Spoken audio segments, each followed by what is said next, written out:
Hello, and welcome to Messages of Love, Light, and Truth. I believe this is session 2 of this one, and I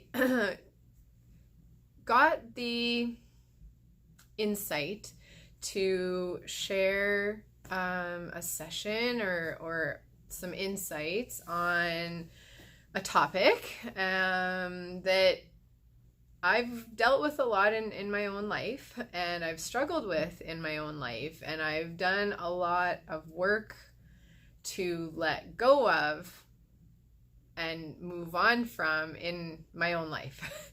And that topic is control and the illusion of control. And I feel as though there's likely a lot of us who are struggling with our new reality or parts of our new reality, or just that, like, how different our day-to-day life is right now and for the foreseeable future. Like, there's so many unknowns right now, and I find that a lot of times like our life, we create our life to have routines and schedules and structures and plans and events, and sometimes we plan very far in the future, and sometimes our days are very regimented,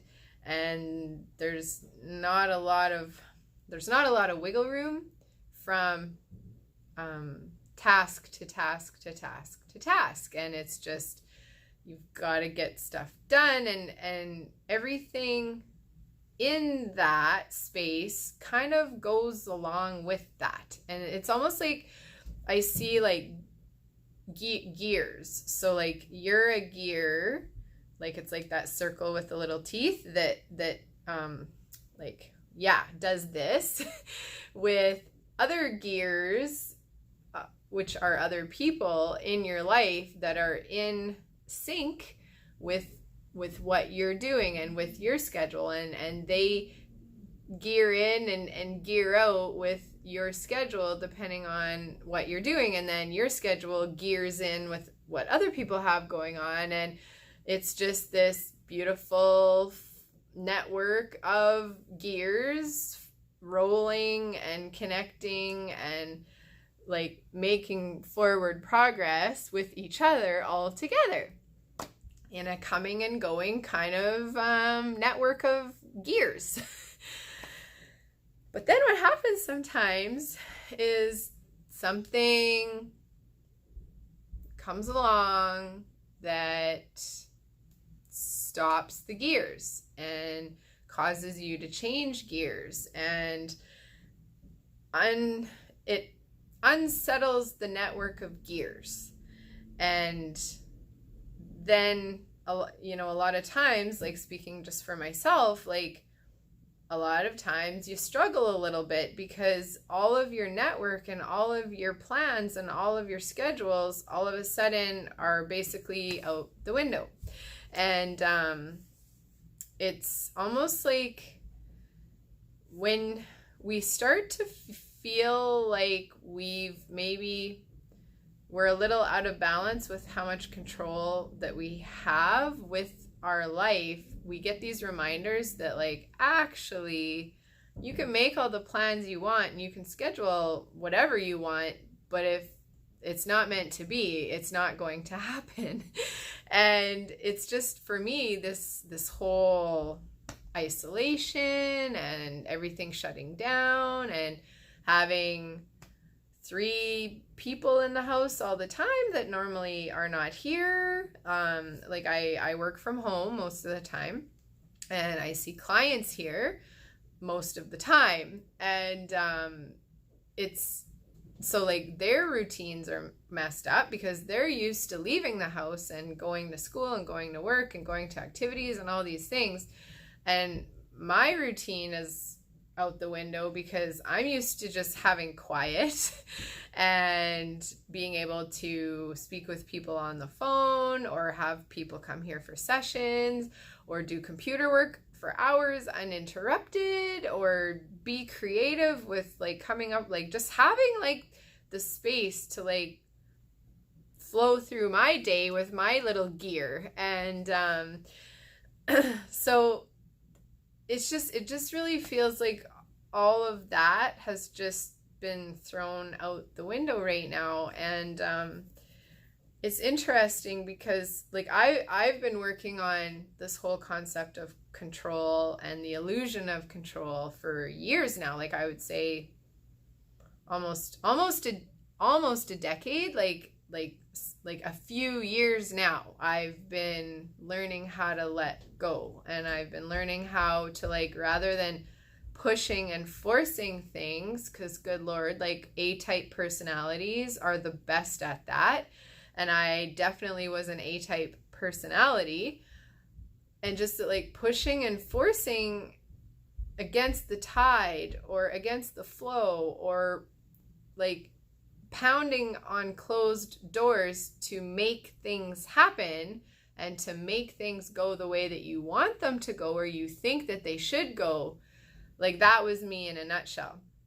And I've had years now to work on that and sit with that and learn about it. And I've had a lot of experiences of like, it doesn't matter how hard I try, and it doesn't matter how hard I work, sometimes things just don't go my way.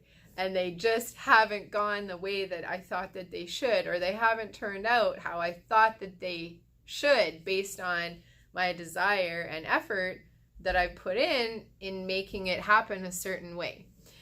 And so I feel as though I have a lot of insights and a lot of knowledge and a lot of like personal experience with this transition out of control and the illusion of control and the thinking that I have control, and into I can do and plan whatever I want, but I've got to let go of the outcome, and I've got to like learn to like be in flow rather than in force. And I've got to learn to like trust and have faith in something bigger than myself, because I really believe that like there's a saying, like if it's meant to be, it's up to me, or something like that. And it's just like, well, not entirely, no. And it's just like letting go of those philosophies of like, I can force this to happen, I can make things happen, I control my destiny, and like I'm in charge, and all of these like me-centric things. And this experience right now that we're going through is such a huge wake-up call to all that I'm talking about right now. Because even though I've gone through this process of letting go and of learning to trust and have faith and let go of expectations and not be attached to any one outcome, and just like take one step at a time and like do the best I can every day, this is still kicking my butt to certain degrees. Like there's still times where I'm like, nothing is as it used to be. I have no control over how this all works out or like I have no control over the virus. Like I have no control over the virus. And it's like I do have control over how I navigate this, and I do have control over how like our actions during this time, like with like being careful and isolating and like learning ways to stay in touch with people, but also learning ways to like find time and space to yourself. Because I think most of us are not used to spending this much time with our families, and like our families bring out the buttons and the triggers and the hot spots in us more than most other people would, like more than coworkers, more than friends, more than people you see on the street. And so for a lot of people, things can be getting very intense. And the longer that we are all isolating within our family units, like you can get a little stir crazy. You can get a little like claustrophobic. You can get a little overwhelmed. You can get, and like, I'm not even talking about like the financial economic picture here. I'm like, I can and I will, but it's just like, even just the family dynamic of like our family members have this special way of showing us what is out of alignment within ourselves. And like it's bound it's bound that there will be times where we find ourselves very overwhelmed or very triggered or very upset or very irritable. And like, I just feel like we might as well just be honest about it. And we might as well just like, yes, we are doing the best we can. And we're being as patient as we can and loving as we can and kind as we can. But I just feel like we also need to be real with ourselves and real with what things are really feeling like for us or what's really happening. And I'm just guessing that I feel like it's an educated guess based on my own life experience, but there's likely have been times or will be times where there's a lot of tension in the home, or there's some disagreements, or there's some tears, or there's some overwhelm. And I just think it's important to like acknowledge the whole situation and acknowledge the whole picture and be real with all of it. And part of our struggles in all of this, like there will probably be lots of different topics that come up for me on this. So that's why I just want to focus on like one topic per time, or I'll probably be talking for like 5 hours or more. But control is part of the struggle. Control is definitely part of the struggle. And I wanted to share with you today just some insights and some perspectives and some intuitive messages that happen to come to me that just help shed light on the situation. Because if we can let go of control, and if we can like loosen our grip on control, then our scenario of things being completely out of our control right now will, like, it won't affect us as much, and we'll be able to navigate it and manage it better because we're not still clinging to this desire to have some control in our life. And so when I talk about control, there's two big pieces that go hand in hand with that. And the first piece is expectations, and the second piece is outcomes. Because when we live with this desire for control, we have high expectations, or we have specific expectations of ourselves, of other people, and of what the process will look like, but also like what the outcome will be and how the outcome will look, and like how the process of reaching the outcome is going to look like, or what it will look like. And so right now, a lot of like, basically like the outcomes are out the window for a lot of things, and our expectations of what our life is going to look like and how it's going to go is also out the window. And so it creates a lot of like unsettled, disgruntled, uneasiness within us, because there is an invisible, I call it invisible. There's a microscopic, there we go. There is a microscopic organism in the world right now that is reminding us how little control we actually have in the big picture. It's like you can think you have all this control with yourself or with your family or at work or in the gym or whatever it may be. But really, in the big picture, there are forces beyond our control, and there are things beyond our control that can throw a huge monkey, I think it's the saying is monkey wrench, like it can throw a huge monkey wrench into our day-to-day lives. And at first, it's probably, maybe for some of us, it's been feeling like a really nice downtime and a really nice break from the craziness and of all the schedules and all of the gears and all of everything happening and all the activities and all the stress and whatever.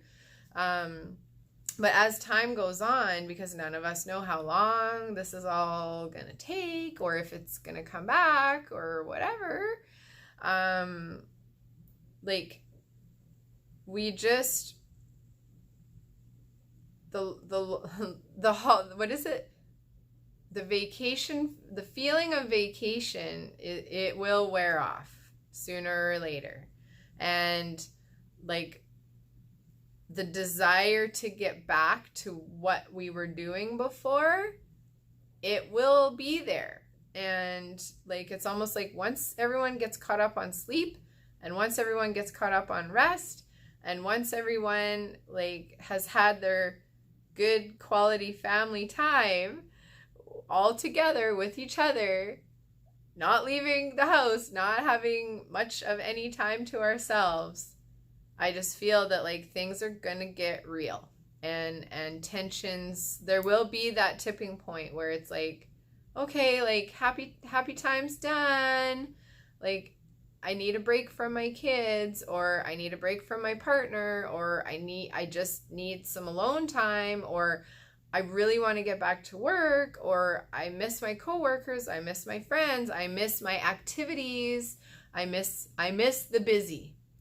And again, speaking from personal experience, like I was obsessed with being busy because I didn't like how I felt when I wasn't busy.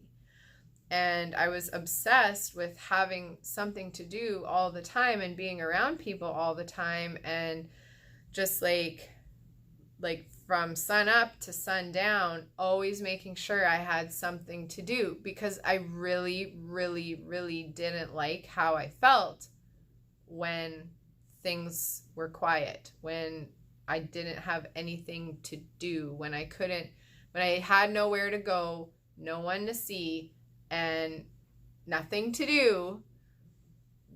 I didn't enjoy that time. In the past, I really, really struggled with it because that's when my feelings could be felt, and the voice inside of my head that was really unhappy with a lot of things, that's when that voice could get heard. And it has been a process for me. It wasn't really by choice, because my back was up against the wall in my life. And I felt like I had to do something. But it was by choice because I still was able to choose to have that downtime and have that quiet time and listen to what the hell was going on in my head and my heart and my soul and my body. And realize like how much I actually was struggling with some things in my life. But what's happening now is like, this is a forced downtime. This is a forced downtime. Most people did not choose this. And it's really, really different when something happens that is forced upon you by outside things versus you deciding on your own that you need to work on some stuff or you need to deal with some stuff. And that is one thing that I just feel it's really important to share with you today. And It's like I've kind of gone through a journey like this in my own life, in my own way, prior to this forced journey that we are all on of downtime and quiet time and like being with yourself and your most loved ones, who also are your biggest mirrors and your biggest triggers and your biggest hot spots. So I remember, just as an example, I remember quite a few years ago now when I was having skin issues, and I tried for 2 or 3 years to use creams and lotions and change. Like I didn't do dishes for like 4 years, I think, like by hand. Like I would load the dishwasher and do them in the dishwasher, but I literally could not stand to have my hands in a glove, and I couldn't stand to have my hands in soapy water. And like, so there was a lot of adjustments that I made while trying to get a handle on this skin condition that I had.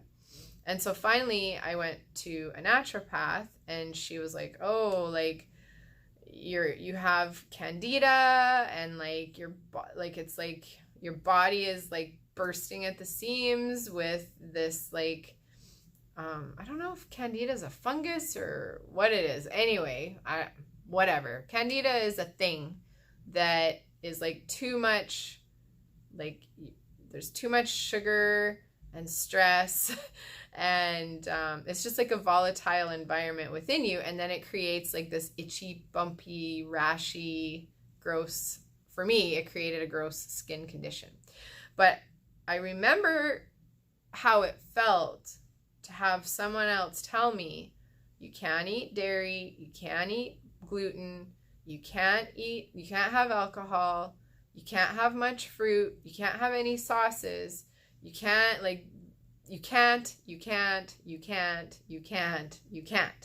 And like, I am a very like free-spirited, strong-willed, stubborn human being, and being told by outside forces that I can't, like, I didn't manage that well. I didn't handle it well. I wasn't happy about it. It did not seem like a good time to me, and I really, really struggled to listen, and I really, really struggled to do what I was being told with my new food and like pills to try to kill this overgrowth of like overload of whatever inside of me. And there was a lot of resistance to that, and there was a lot of frustration, and there was a lot of emotion attached to that, and there was even some pity parties. There was definitely some pity party action happening there, because I didn't like being forced to do these things that felt really shitty to me, and I didn't like being told what to do. It's like, I don't want to do that. Like, this is not by choice, this is by force. And so it basically took me a year to finally like give in, because I have been a very stubborn person in my life. It took me a year to finally give in all the way to a point where I could honestly say I was not eating dairy, I was not having alcohol, I was not having gluten, I was not having yeast, I was not having like any of these things. So that was a year of resisting and fighting what I was told I needed to do to deal with this hand skin situation that was literally driving me bonkers, and I wanted to cut my hand off. So I had some, like, there was extreme things happening, and there was extreme measures that I was told I needed to take, and there was extreme resistance and frustration and pity party to that.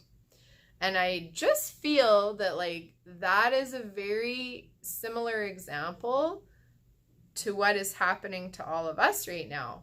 is that there's a very extreme situation happening, and we're being forced to do quite extreme things. Like, in my opinion, they do feel extreme. Quite extreme things to deal with it.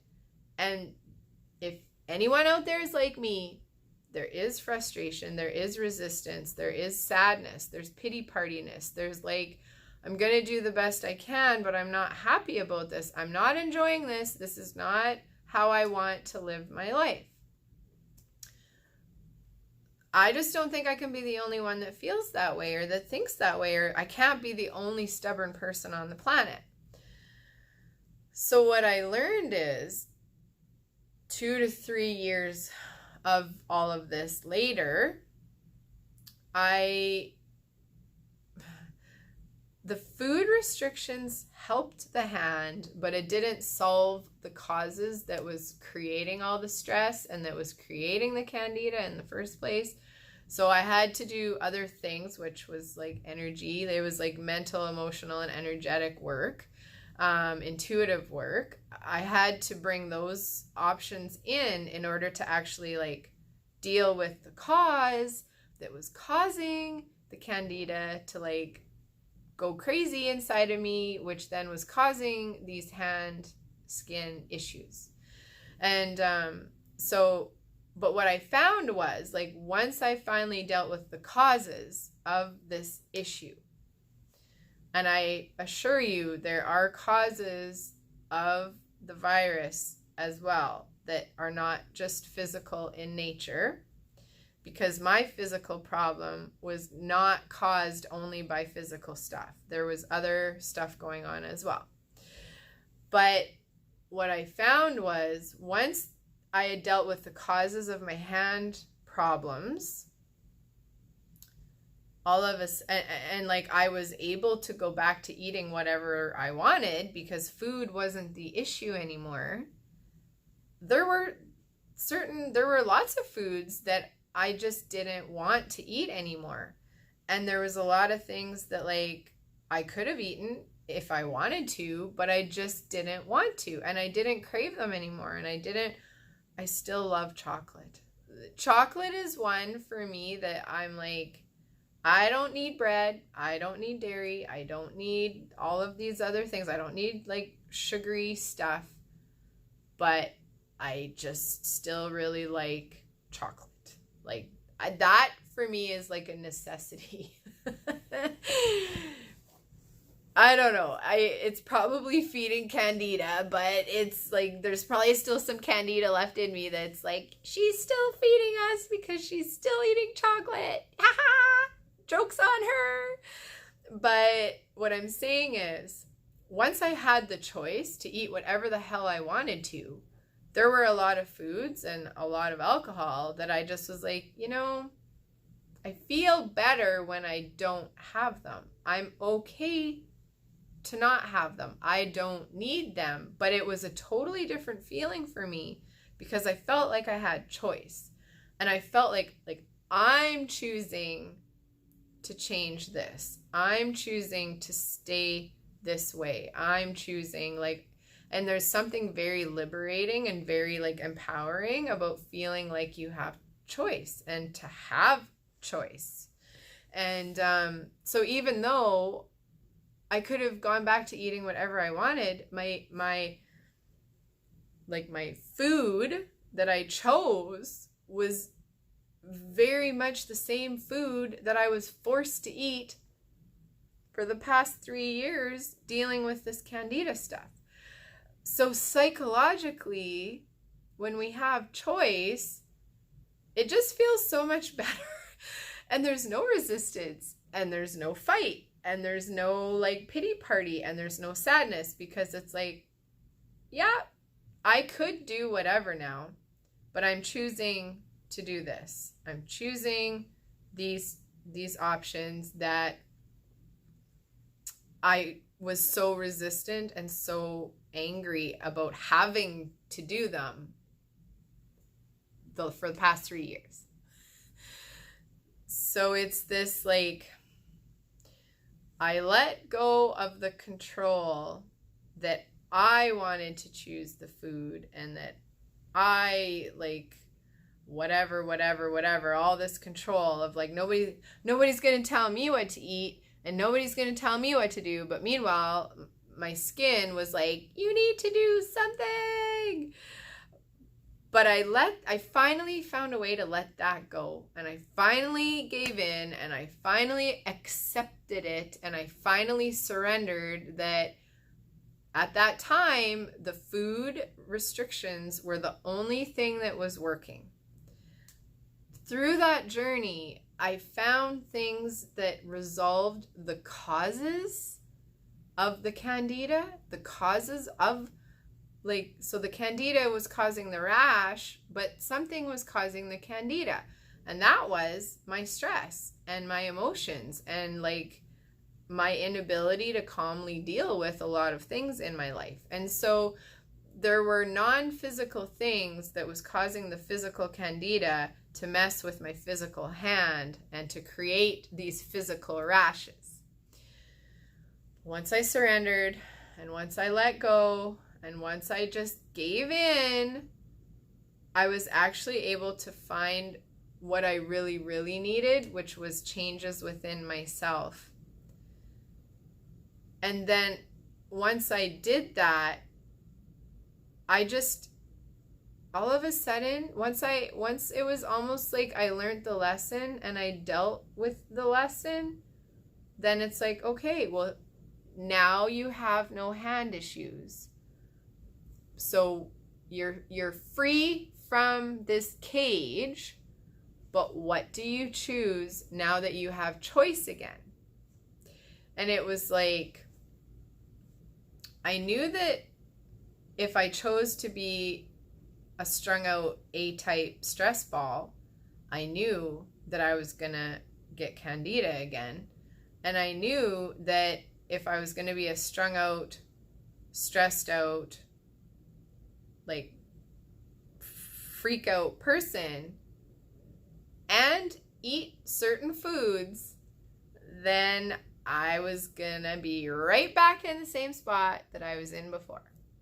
And I just, through that journey and through that experience, and Lord help us all if this virus sticks around for the 3 years that it took me to learn my lessons, but like the initial lessons just to get my hand dealt with, right? There's been so many lessons since then, but like it literally took me 3 years to get my hand problems, my skin problems resolved. So Lord help us all if everybody else is as stubborn as I was with this process that we're finding ourselves in now, which I think is probably why it was really important for me to share this message today as a plea. Like, please do not be this stubborn. Do not be as stubborn as I was. Like, please, like, let's start listening and let's start looking at, like, what's going on with us so that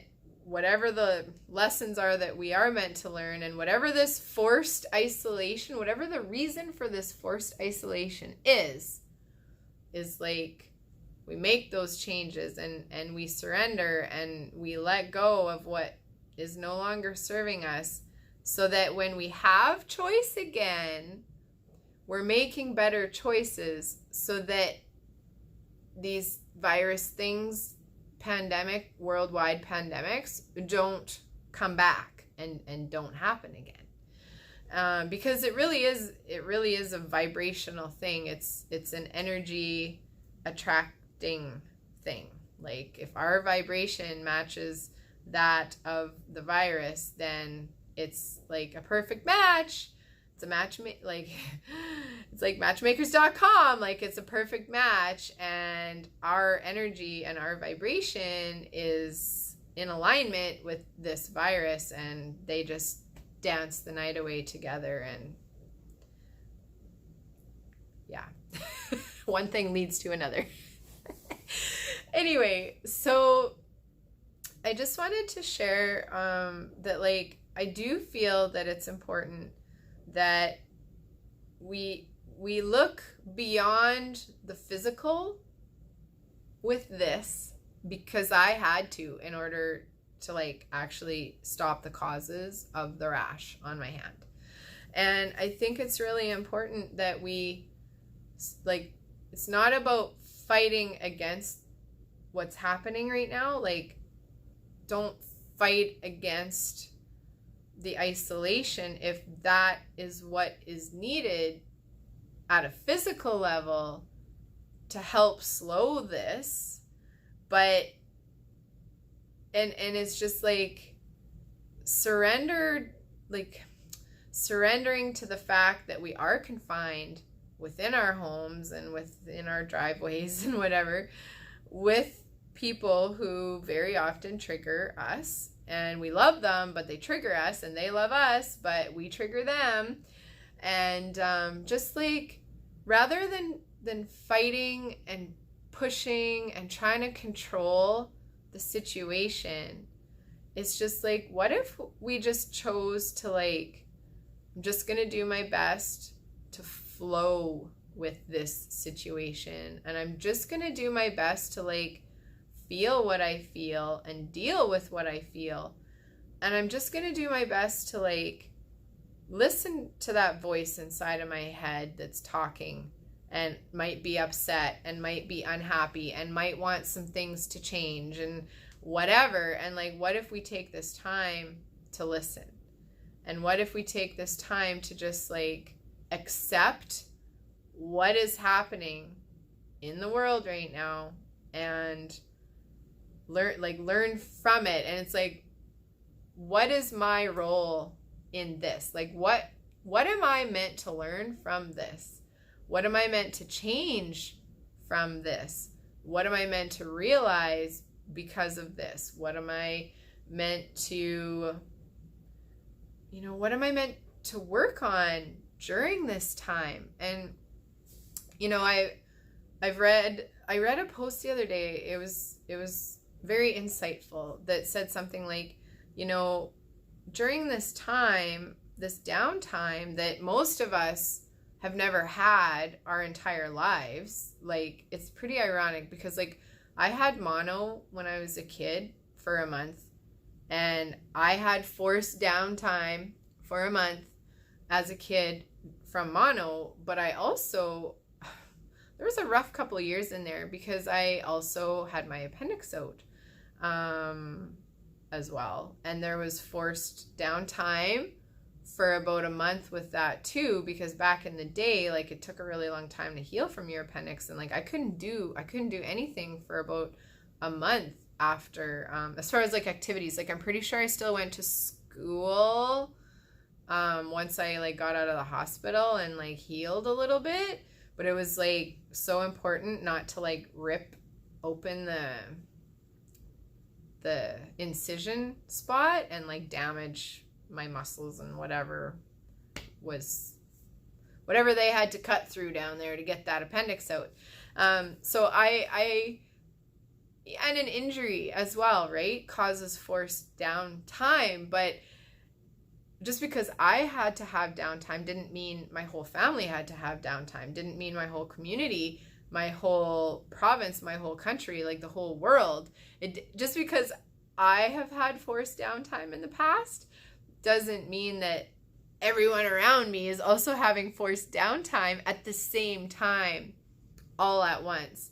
And so this is a very unique situation to our generation and other, like, I feel like the younger generation as well, because World War II. So my grandpa was in World War II, which affected a lot of the world and a lot of countries of the world, and things changed in a big way for a lot of people during that time.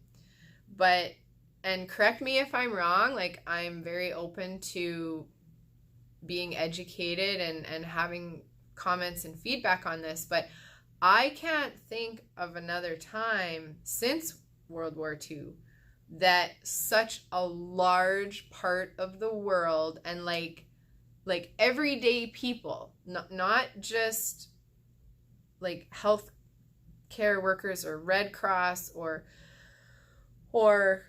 like a certain community or a certain part of the world, or the, you know, the military, like I can't think of another time since World War II where such a huge population of people are being directly, like first person affected by something.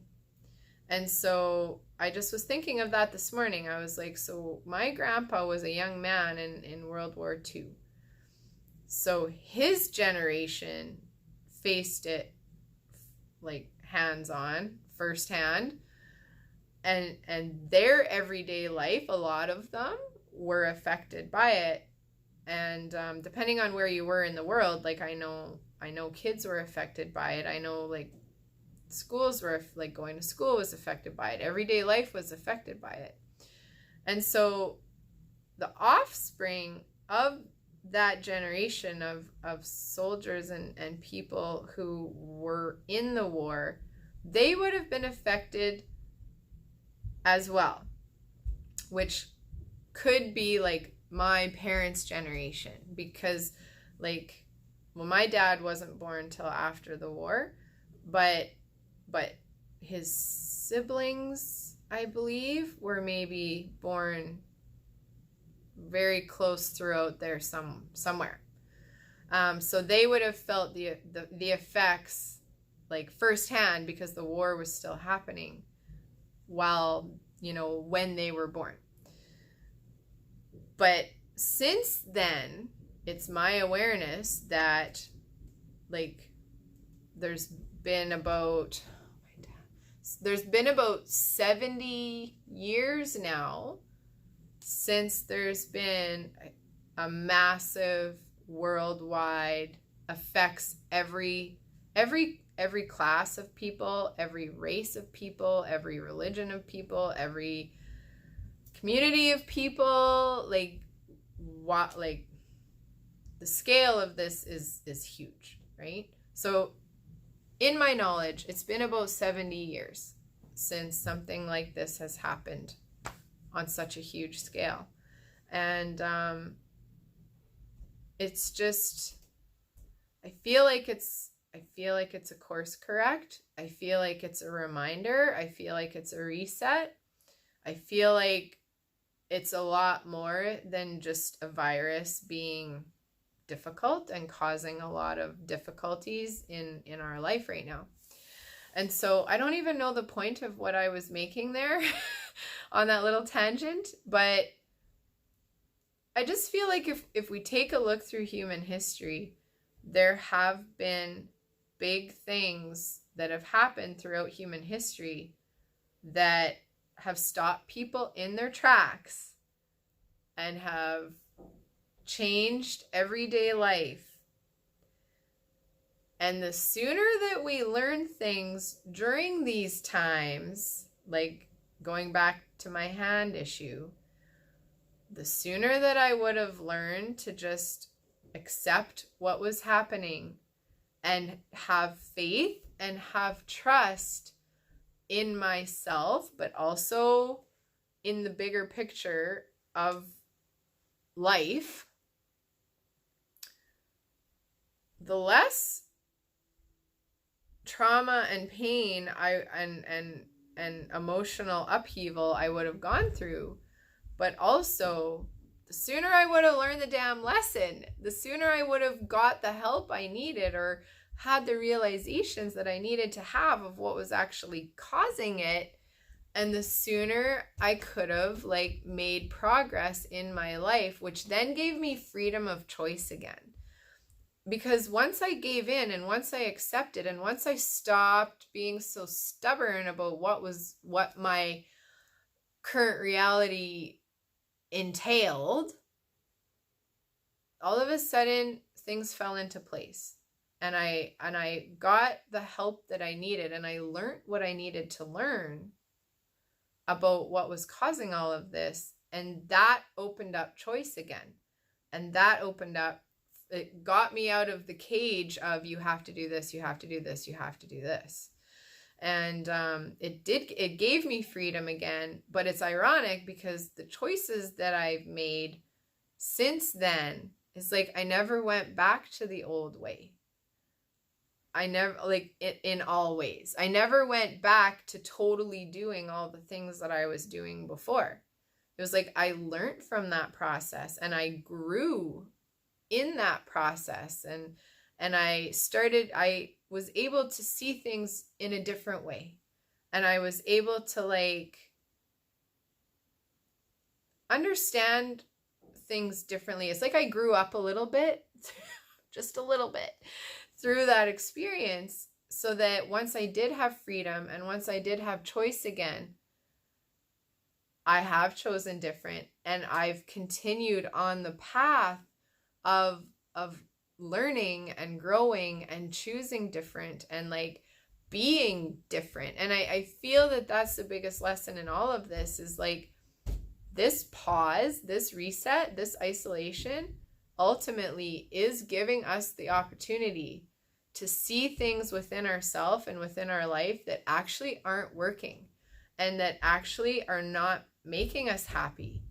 And it's giving us the opportunity to deal with it and work on it and learn about it so that we can be different on the other side, or we can be different afterwards. We can be different once we have choice again.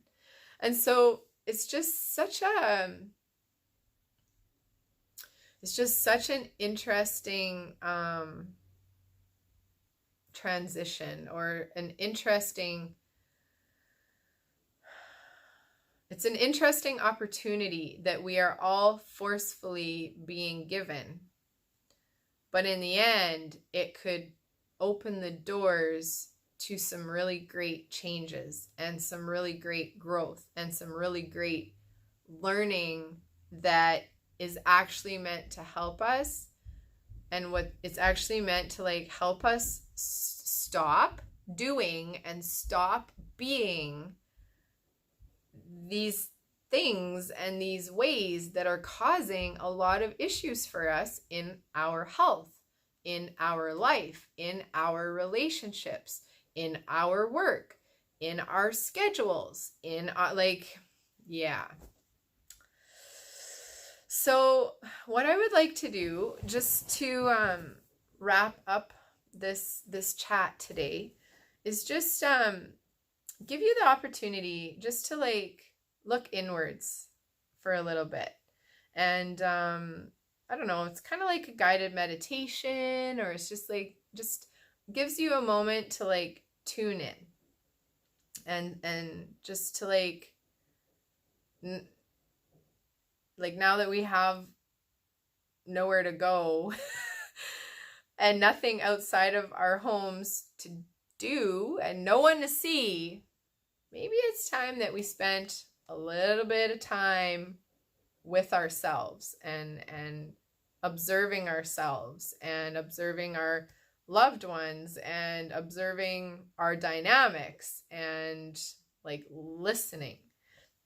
So I'm gonna help you listen right now, because that is one thing that I never used to do, and I didn't even know how, but I now am a big listener, and I just see the value in it, and I see how important it is to know how to listen and to be able to listen. So if you like, go ahead and take a couple nice deep breaths. And there's really no need for your eyes to be open at this point. So if you would like, you can go ahead and close your eyes and just sit or lay down in a comfortable spot and just focus on your breath for a minute and take a couple nice deep breaths.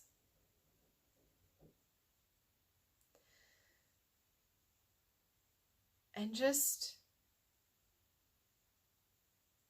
you could ask yourself, like I was like, let's just cut to the chase. Like, ask yourself, am I meant to learn some things during this downtime or during this isolation time?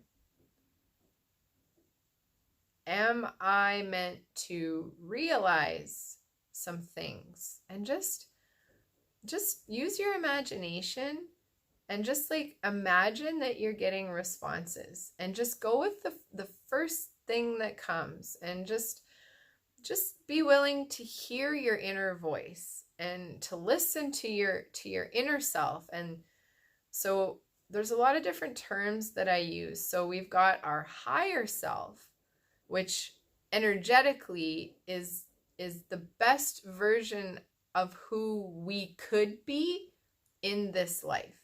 That's our higher self. Our inner self is who we currently are, but on the inside. So that's like our thoughts, our beliefs, our emotions, our past.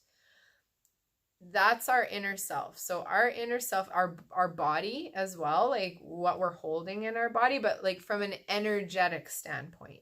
So our inner self is us, but on the inside. And our inner self is connected to everything energetic, everything intangible that we're holding on to, and that we're believing, and that we're like struggling with, or that we're doing good with. Like our inner self is connected to all of the intangibles within us. And then we have our inner voice. Now, our inner voice can come from our inner self. It can come from our higher self. It can come from our shadows. It can come from our wounds. But it doesn't even really matter where it comes from, so much as that you're willing to hear it, and you're willing to decipher, okay, my inner voice is saying this right now, but is it true? Is it, is this just a pattern that I'm repeating? Is this just something that how I've been conducting myself, but I know it's not the truth? So it's important to listen to our inner voice, but it's also very important to ask, what's the truth? So just because our inner voice says something, it's like, okay, it could be saying something that we believe that isn't true. It could be saying something that we think that isn't true. It could be speaking from our fear. It could be speaking from our wounds. And so as we're listening to our inner voice, it's really important to always ask, like, okay, thank you for sharing, but is this true? And connecting with I'm very visual, like I like to give people good descriptions, but connecting with our truth meter within ourselves is also very important, because just because someone says something, or just because we say something to ourselves, doesn't mean it's true. And just because we believe it also doesn't mean that it's true. And so it's really, really important to like get a sense of our truth meter, I call it, within us, so that we almost like have radar, or our truth radar, so that we're able to pick up like, okay, I'm saying this to myself right now, but is it true? And you feel it out for truth, because our mind doesn't know if it's true. It's like our gut and our instincts will be able to get a sense if it's true. Because the interesting thing with truth is that, like, you can't think truth, you have to sense it. Because someone could say something, and there's so many people that are so good at being very, the word, like, manipulative or believable, or there's so many people that have learned to lie really, really well, or fool themselves and fool us with their words. And words and thoughts go hand in hand. But it's the vibe that we get from them, and it's the vibe that we get from the words, and it's the rate, like, it's being able to like use our truth radar to pick up on, is this person being truthful with me right now, or does something feel off?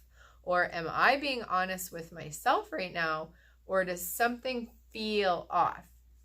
And it's so important in life to have a strong connection to our truth radar, or to have a strong truth radar, so that we're not getting the wool pulled over our eyes, so that we're not getting taken advantage of, so we're not being lied to, so that we're not believing lies that other people tell us, or that we tell ourselves. Like, we tell ourselves so much bullshit in a day. It's ridiculous. And so it, the inner voice does need to be heard, but we also, it's our job to feel out whether it's truth or not. And like I say, you can't think truth. You can only sense truth. And so as you're asking yourself these questions, and as you're sitting there observing and imagining, and like, what is in your mind? What is in your heart? What is in your body? Like, what would like to be heard? What would like to be helped? What would like to be dealt with? And it's almost like,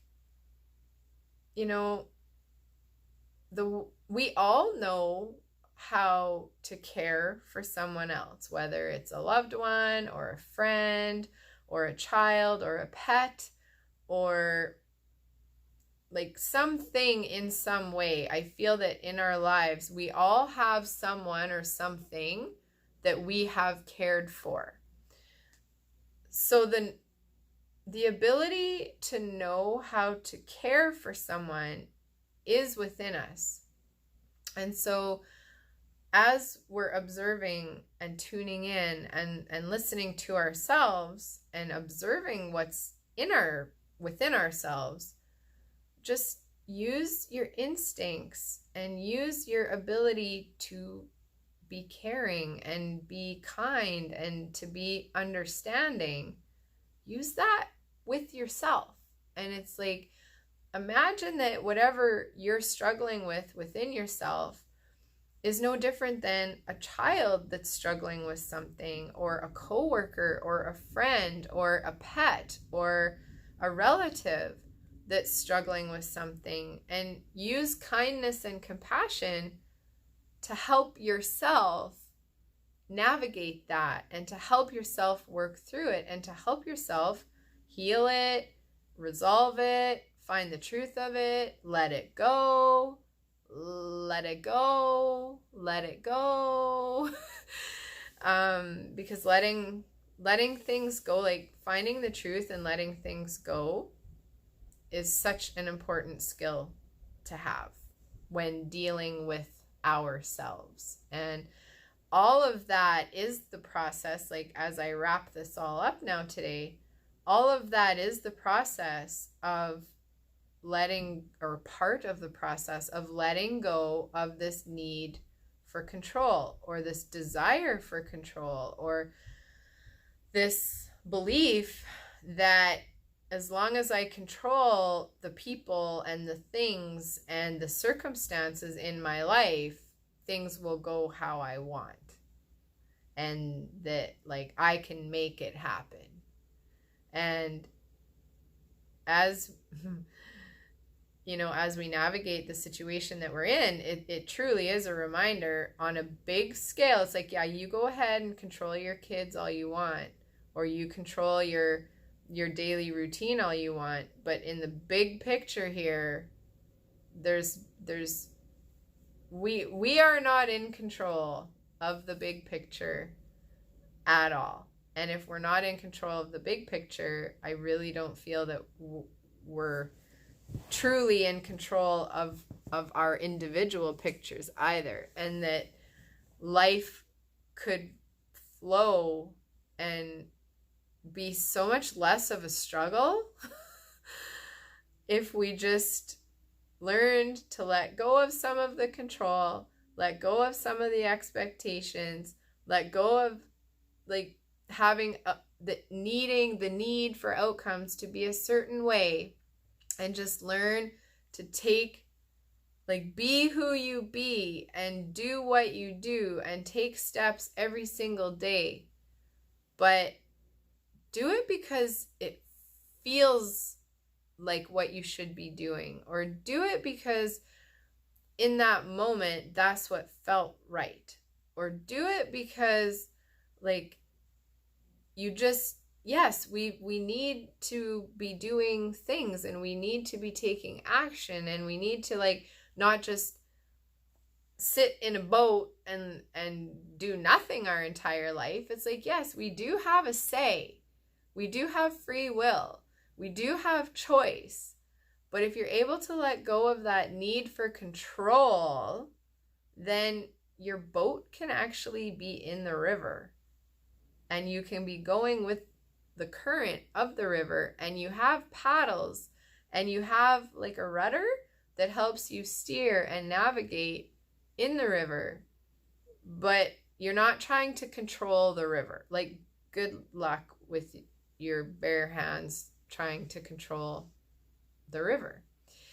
And so I'm just gonna leave you with that image for today. Just allow yourself to use your imagination, that life, like we are all in this river of life, and there's a lot of us, myself included, mostly in the past. I'm getting a lot better at it now, but mostly in the past, where I tried to control the river.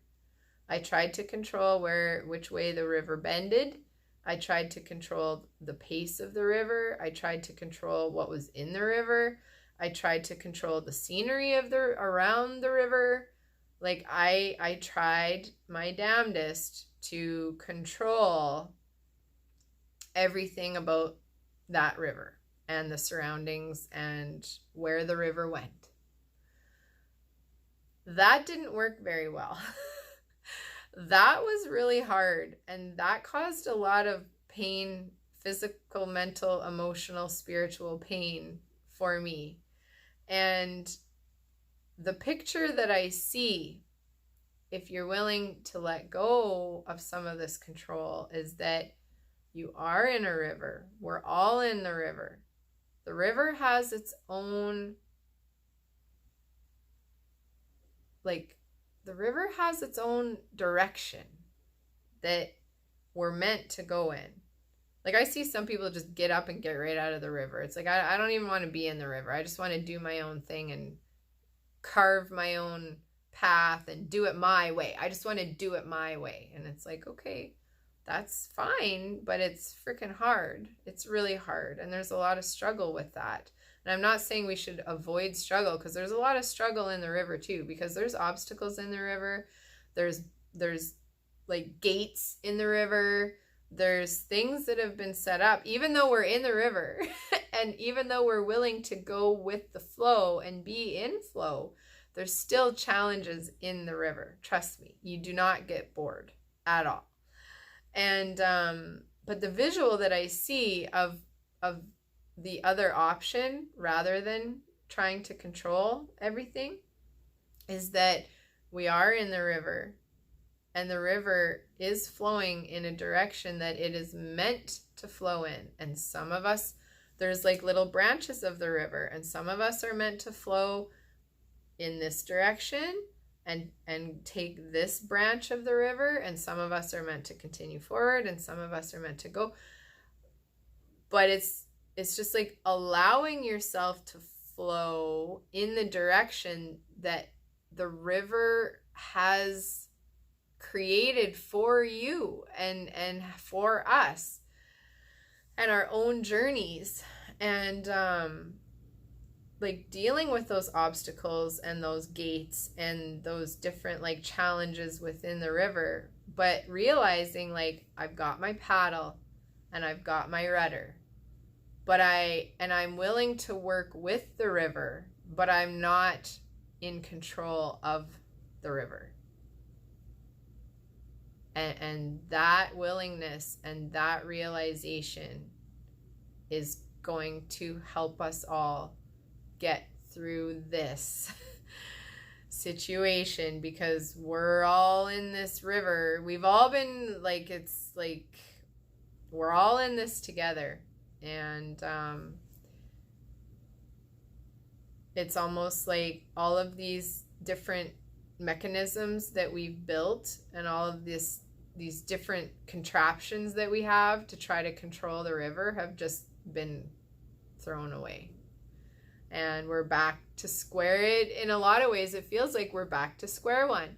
We're back to, well, right now we don't even have a paddle or a rudder, really. Like, we're just trying to like reacquaint ourselves with the power of the river and be like, oh, we should respect the river. Oh, okay, my bad.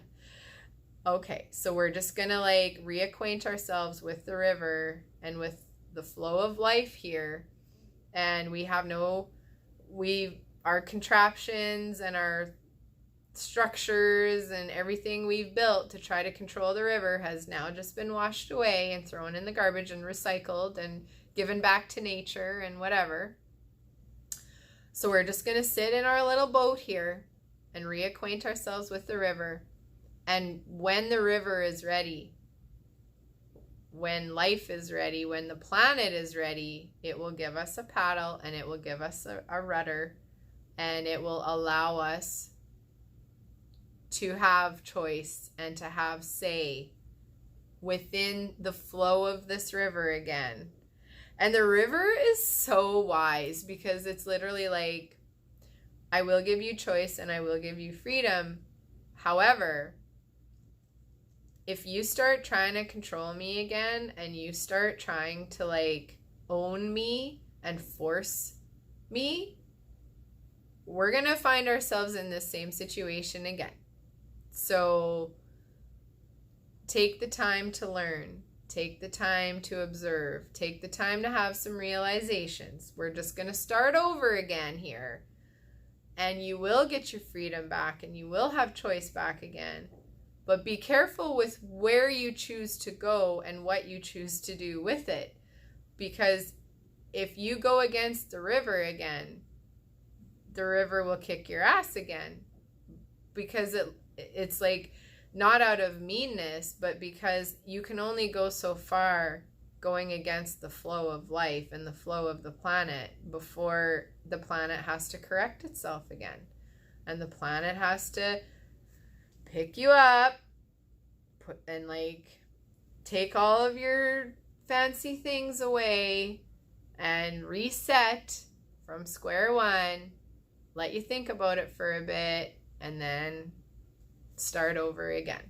So this time is important, and the visualizations are important, and the realizations are important, and the messages are very important. And it may feel like we don't have a lot of say in our life right now, but we always have say of what we do with ourselves, and we always have say with like what's going on within ourselves. And if we can't do our usual work and our usual routines externally, that's the perfect time to get you to know yourself internally and to do the work internally. So I'm going to leave it at that for now. Thank you so much for joining me, and I'm excited for when I have a message to share with you again. So take care, and I just got like, take care, be still, listen, and help yourself, and be good to yourself, because there's not a lot else we can do right now. So bye for now.